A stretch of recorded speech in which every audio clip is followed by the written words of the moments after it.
রাজধানীর রাস্তায় অদ্ভুত আচরণ ও অপ্রত্যাশিত বক্তব্যের কারণে সম্প্রতি সামাজিক যোগাযোগ মাধ্যমে ভাইরাল হয়েছেন এক রিকশা চালক।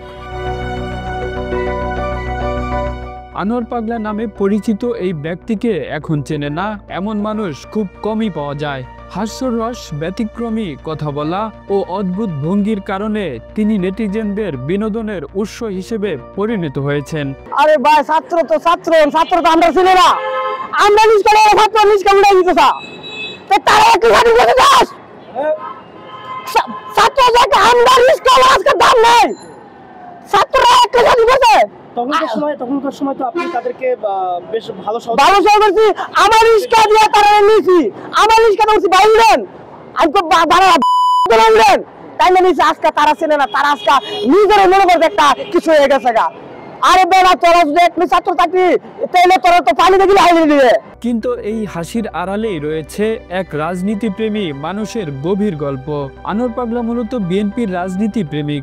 সাবেক প্রধানমন্ত্রী ও বিএনপির চেয়ারপারসন বেগম খালেদা জিয়ার বাসভবনের সামনে 2013 সালে বালুভর্তি ট্রাক রাখে আওয়ামী সরকার। তখন আনোয়ার পাগলা নিজের জীবনের তোয়াক্কা না করে প্রতিবাদ করেছিলেন। তিনি তখন চিৎকার করে বলেন, আমার নেত্রীকে যারা কষ্ট দিচ্ছে তোদের বিচারই মালিক করবে। এক যুগ পেরিয়ে গেলেও তার সেই আবেগ এখনো অটুট। প্রিয় নেত্রী ও দলকে ভালোবাসায় তিনি নিজেকে পরিচয় দেন বিএনপির রাজনীতির পাগল হিসেবে। আমি জিয়ার যে স্বপ্নটা ছিল জিয়াউর রহমানের, যে বাংলাদেশটা একটা সুন্দর একটা বাংলাদেশ করব, তার জন্য যে জিয়াউর রহমান সুন্দর একটা বাংলাদেশ করবো দীক্ষা, মানুষের মন জয় করবো দীক্ষা, তার কারণে জিয়াউর রহমান জীবনে ত্যাগ করে গেল, স্বপ্নটা পূর্ণ করতো না। সেই স্বপ্ন খালেদা জিয়াও, বেগম খালেদা জিয়াও 3 বার থাকলো, মানুষের কিছু আশা পূর্ণ করছে। এবং পরে আপনার এই আওয়ামী লীগ আসলো, আওয়ামী লীগ একবার 70 বছর কাটে নিল। আপনার কি শুনে তো ভালো লাগতেছে যে কবে যে আল্লাহ রহমত করবে, কবে যে আসবে। আমি চাই বাংলাদেশে জাতীয় নির্বাচন যে ফেব্রুয়ারিতে হবে বলতাছি, যদি নির্বাচন হয় এই নির্বাচন যদি তারেক রহমান আসা পাশ হয়, বাংলাদেশটারে আমি চাইবো যে জিয়াউর রহমানের যে আশা ছিল, খালেদা জিয়ার যে আশা আসলো, সেই আশা যেমন তারেক রহমান ভারপ্রাপ্ত চেয়ারম্যান পূর্ণ করে, এবং জিয়ার খালেদা জিয়া বাংলাদেশের জনগণের আশা প্রত্যেকটা যেমন তারেক রহমান পূর্ণ করে। আমার নেতা তারেক রহমান ওনাকে কত কষ্ট দিয়েছে তা আমি জানি।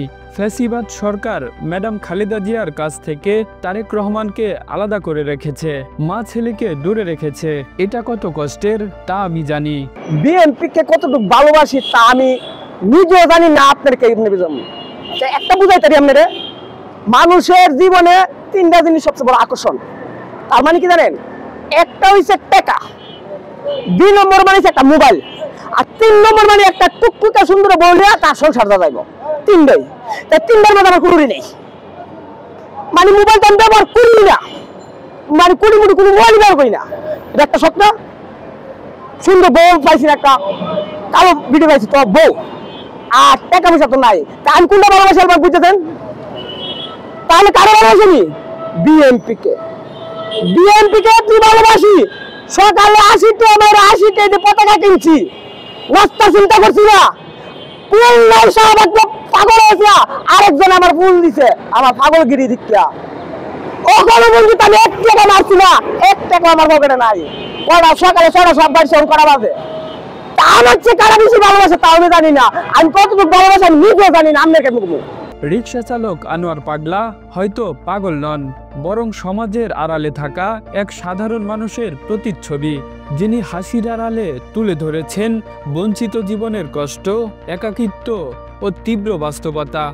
রাজনীতির প্রতি তার অগাধ ভালোবাসা প্রমাণ করে তিনি কেবল একজন রিকশা চালক নন, তিনি এক আদর্শ ও অনুভূতির প্রতীক। Kamrul Islam, Asian television.